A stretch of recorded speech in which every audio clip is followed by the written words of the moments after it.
Oi, aqui é o Renan, seja muito bem-vindo a mais um vídeo. Hoje a gente vai falar sobre duas posições que todo jogador de xadrez deve conhecer. Se você é daqueles que fala que eu fico perdido em finais de torre, por exemplo, não sei jogar final de torre, cara, não sei fazer nada. Cara, vou falar pra você que se você ver esse vídeo e você souber, se você realmente entender essas duas posições, que você é a posição de Lucena e a posição de Philidor, você já vai sair daqui sabendo muita coisa de finais de torre, certo? Quando eu falo que essas são as duas posições que todo jogador deve conhecer, porque elas realmente são muito importantes. Esse exemplo foi de uma partida de um canal aí muito famoso do YouTube, uma das partidas Blitz. Eu achei muito instrutivo o erro que esse cara cometeu e decidi fazer esse vídeo aqui para vocês, certo? As brancas acabaram de jogar A5, avançando o peão.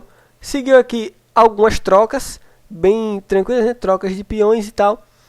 E aí após E4, após esse avanço aqui, E4, a gente chega numa posição bastante crítica do jogo, onde para empatar, lógico, o lado defensor é o lado que está sem o peão, né?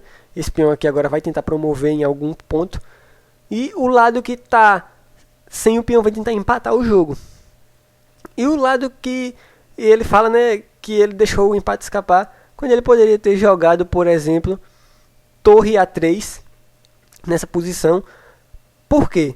Não só tomando o controle de toda a terceira fila, para que o rei, por exemplo, não pudesse avançar, certo? Esse rei ficaria totalmente cortado aqui, não podia avançar. E lógico, para encorajar um avanço do peão para E3.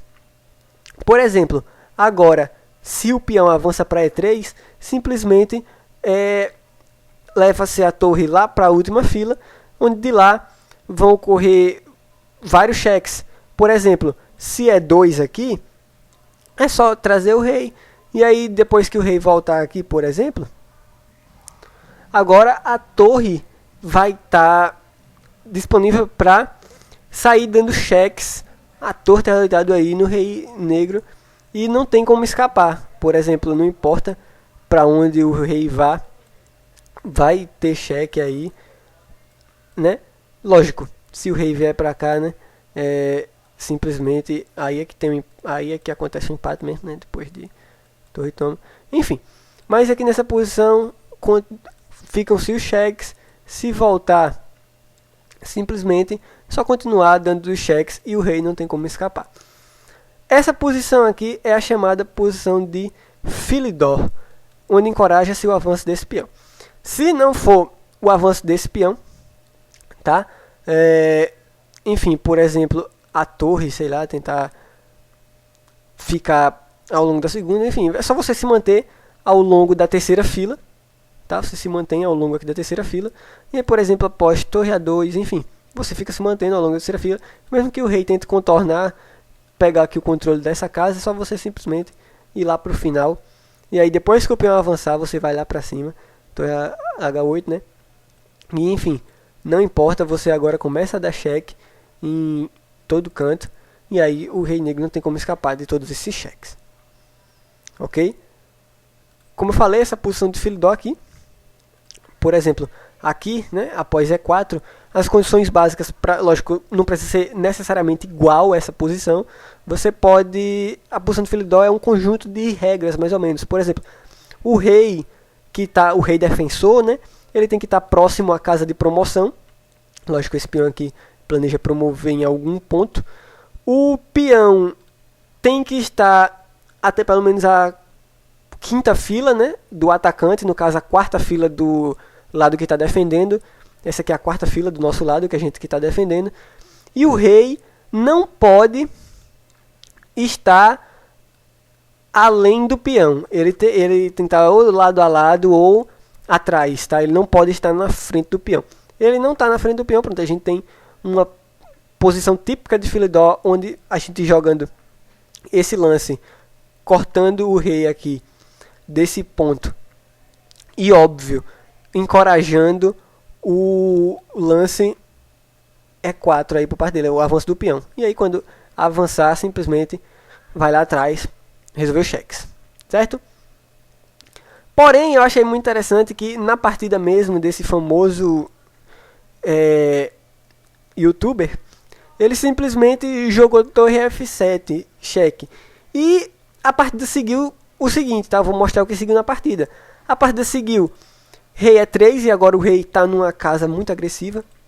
E após torre E7, por exemplo, torre B1 cheque, rei C2, torre B8 vai lá pra cima. Após torre H7, aqui também esse lance é um pouco ruim. Talvez melhor fosse trazer o rei de volta.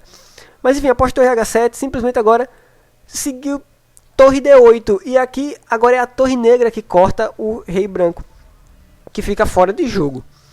E aí o que é que acontece nesse tipo de posição? Agora, essa posição vai se transformar, né? O jogo passa a uma outra posição bastante famosa, que é a posição de Lucena, onde as negras vão construir uma ponte para que o seu peão possa avançar e promover. Como assim?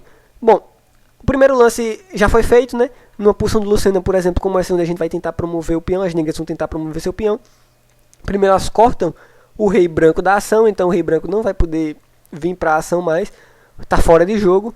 E após, por exemplo, torre F7, rei E2, torre E7 atacando o peão aqui, cheque da torre lá em cima, o rei vem para B1, E3 defendendo o peão, torre E6, as brancas agora ficam muito passivas, não podem fazer nada, são forçadas a esperar.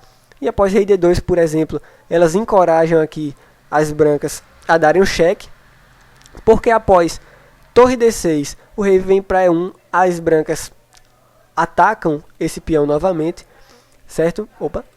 As brancas atacam o peão novamente aqui.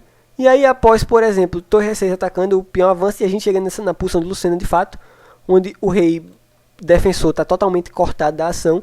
E esse peão aqui está na 7ª fila, doidinho para promover. Como é que a gente vai fazer? As negras agora vão construir uma ponte. Por exemplo, após o lance das brancas, torre F6, um lance qualquer, jogam as negras, perdão, e vencem. Simplesmente vencem. Acredite ou não, o lance vencedor é simplesmente